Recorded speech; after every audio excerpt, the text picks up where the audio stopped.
The ceremony was supposed to be controlled. That was the whole point of it. Uniforms pressed clean, shoes polished until they reflected the lights.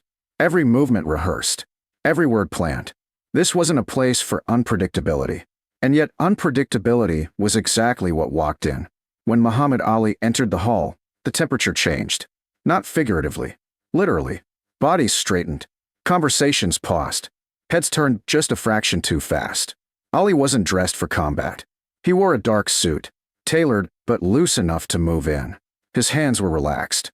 His shoulders rolled easy, like a man who had spent his entire life ready without looking ready. He smiled. He nodded. He took in the room. Ali always took in the room. The ceremony honored discipline, physical excellence, and national pride. Officers lined the edges of the hall. Athletes and officials sat in neat rows. Cameras were positioned carefully, angled to capture dignity, not drama. Ali was seated near the front. That mattered. From the moment Ali sat down, one man didn't stop watching him. The officer stood near the aisle, broad-shouldered, thick forearms, the kind of man who carried himself like gravity bent toward him. He wasn't small. He wasn't nervous. He had confidence sharpened by structure and rank. And he didn't like Ali. Not personally. Conceptually. The officer leaned toward another man beside him and whispered something. They laughed quietly. Ali noticed. He always noticed. The speeches began. Long, formal. Safe. They talked about control. About restraint. About technique over spectacle. About discipline forged through repetition, not flash. Ali listened politely. But something in the room was tightening. When the master of ceremonies finally opened the floor for interaction, the officer stepped forward before anyone else could move. That wasn't protocol. But no one stopped him. He stood tall, hands behind his back, voice firm and clear. He said Ali had built a career on showmanship. The word landed sharp. He said Ali talked more than he fought. A ripple passed through the room. Ali leaned back slightly. Still calm. Still smiling. The officer continued. He said real fighters didn't dance. They didn't taunt. They didn't rely on crowds. They relied on discipline. Some people shifted in their seats. Others leaned forward.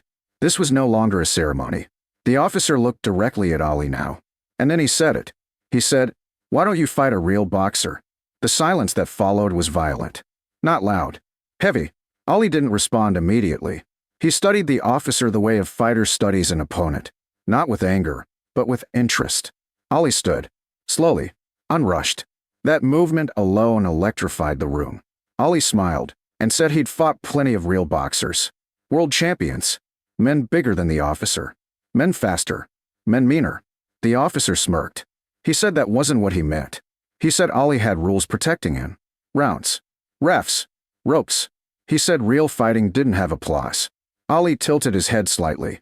Ali said ceremonies didn't usually either. That got a few nervous laughs. But the officer didn't smile. He took a step closer. He said Ali wouldn't last 10 seconds without the ring. Ali stepped forward too. Not aggressively. Deliberately. The gap between them shrank. Ali asked him what he meant by real. The officer squared his shoulders. He said real meant no theatrics. No talking. Just action. Ali nodded. Ali said action didn't scare him. The officer laughed. A short, confident laugh. He said Ali could prove it. Right there. Gasps spread through the hall. Officials shifted. Someone whispered to stop this. No one moved. Ali looked around. At the officers. At the athletes. At the cameras. Ali said something quietly that made the front row stiffen. He said if the man wanted action, he needed consent. The officer said he was giving it. Ali smiled wider now. Not amused. Focused. Ali said then the man should take off his jacket. That sentence snapped the room. The officer hesitated. Just a second. Ali noticed. Ali removed his own jacket first. Folded it neatly. Handed it to an official. That gesture alone sent a shockwave through the crowd. This wasn't symbolic. This was practical. The officer removed his jacket too. Less gracefully. Someone shouted for security. Someone else said let it happen. Ali rolled his shoulders once. Loose. Relaxed. The officer dropped his stance lower. Wider. Aggressive. Ali didn't mirror him. Ali stood tall. Hands down. The officer lunged first. Fast. Too fast. Ali moved. Not backward. Sideways. The officer swung again. Wide. Heavy. Ali slipped it.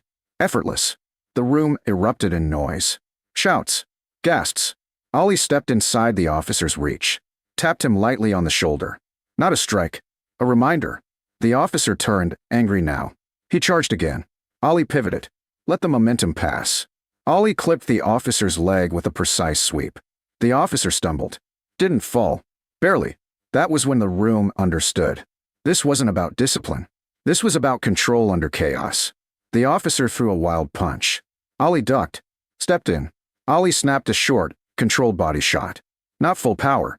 Enough to steal breath. The officer staggered back. Eyes wide. Chest heaving. Ollie didn't chase him. Didn't press. Ollie waited. The officer lunged again out of frustration. Ollie countered instantly. A clean movement. A precise redirection. The officer went down hard. Not unconscious. When knocked out. Silence crashed down. Ollie stepped back. Hands still down. Breathing steady. Officials rushed forward. Security froze. Unsure. Ollie spoke calmly. He said, "That's 10 seconds."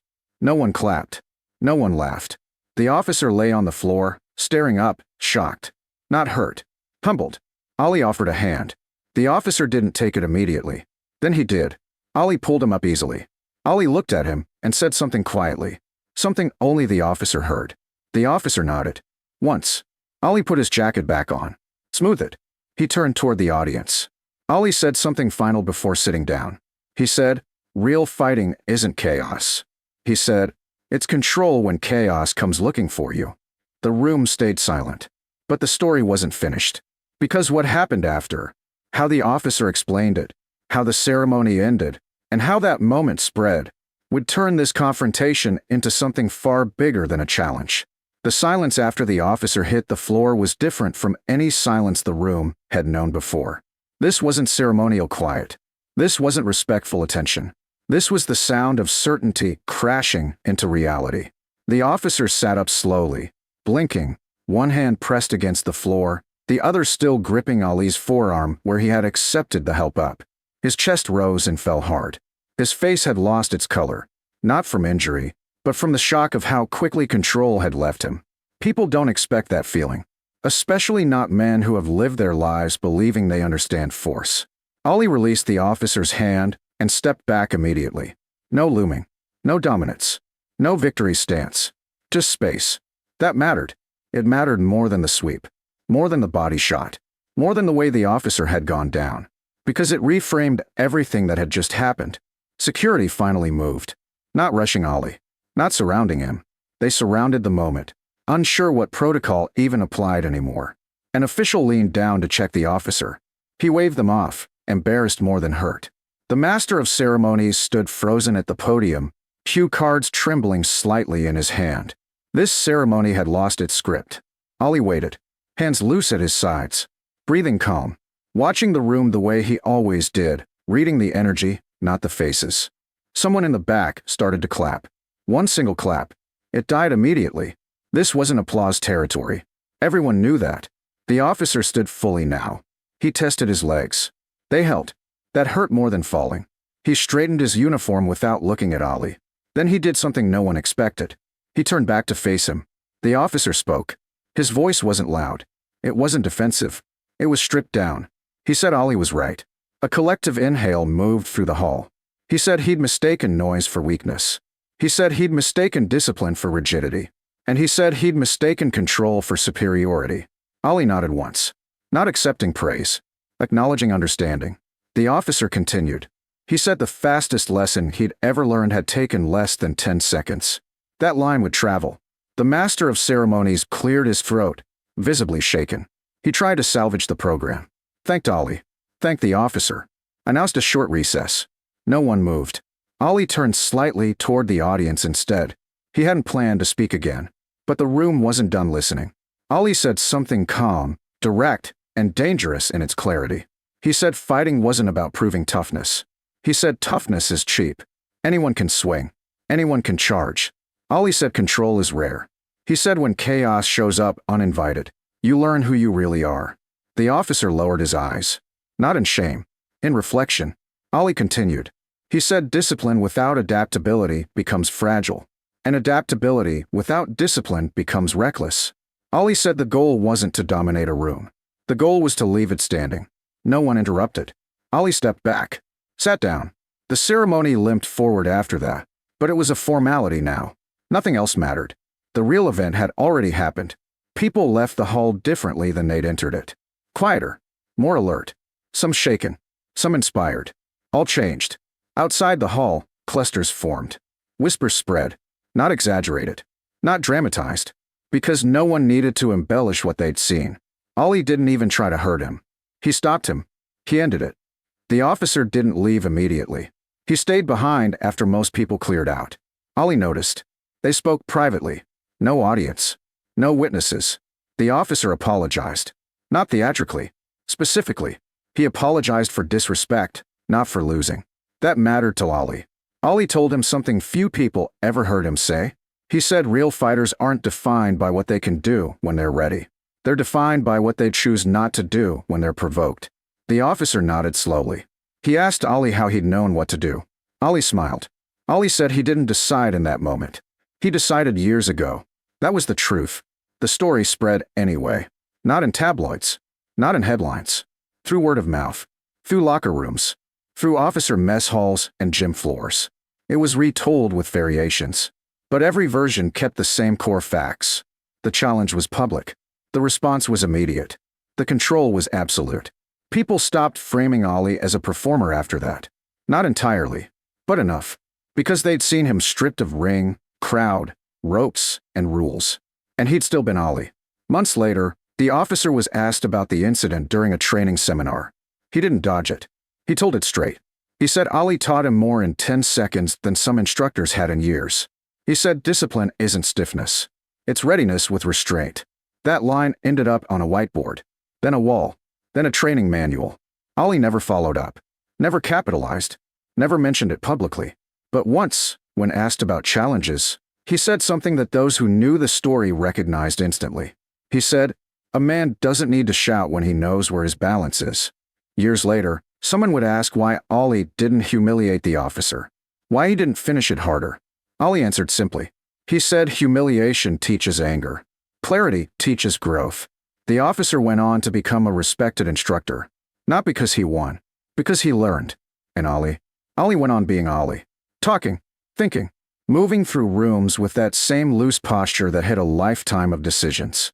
That ceremony became legend not because of violence, but because it destroyed an illusion. The illusion that real fighters are silent brutes. The illusion that discipline looks rigid. The illusion that chaos favors the loudest man. An officer told Muhammad Ali to fight a real boxer. 10 seconds later, the room learned what real actually meant. Not power, not rage, not bravado. Control. And once control enters a room, everything else has to adjust around it. That's why no one interrupted. That's why no one clapped. That's why the story survived intact. Because everyone there understood the same thing at the same time. They hadn't just watched a challenge answered. They had watched a definition rewritten.